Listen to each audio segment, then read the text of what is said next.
Executive Committee Jongka Khasi Hills Autonomous District Council KHADC apo kecinggalam jo ba Titos W Khan como Chief Executive Member kala pynkhreh the Khasi Hills Autonomous District Village and Town Development Council Bill banra apo gin darbar jo council haswa ban yo e chimuncur nagayen nagaliang ba Titos letho bakani ka bill kadai thik ban pej I kamproi pok shnong gitau bar urang ba shnong undai chairman ba yaki dikhot baksamai terekam juki kanlong sansnem Khasi Hills Autonomous District Village and Town Development Council Bill. Kani pat ketika bill kabangin shna yakini ki village lada kalong haka rural area baki town development council ki bandai be ya ka development. Bandai be ya ka development. Kani ka development council kan petang ya ka benta ka bedai bat ka roi ka par. Bo ikinu ki kam ke pynroi ki badai hapo ka hakishnong kita. But chairman jong kanika development council undai be urang bashnong.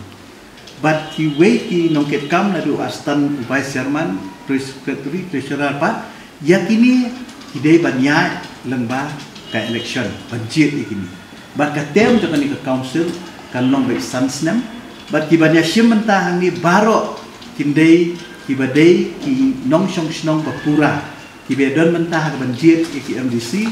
ka bamut ki nyok lu ya ka baca banjit ya ki khot jong kanika development council kanika development council kan don haman la ka we po we kishnong ban peniat peniat runti ya ki kam ki bedai bat ka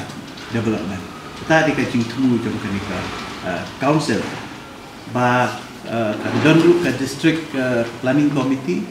kan don ru ke local area planning committee hakaba ki MDC kin long ki chairman jo kini committee but kan don ru ko audit kumbalong ka mo kumba ai nuksa ka BEC don ka social audit bakin don daftar ki ki ba ka ni ka council kan ya be nanti na makan taman pe ya ka jingpet jingbiang jong ka development aki area jadi ketika bentah ka ba jong ka bill ka ba kabil ka ba ka bangin ra ini ka session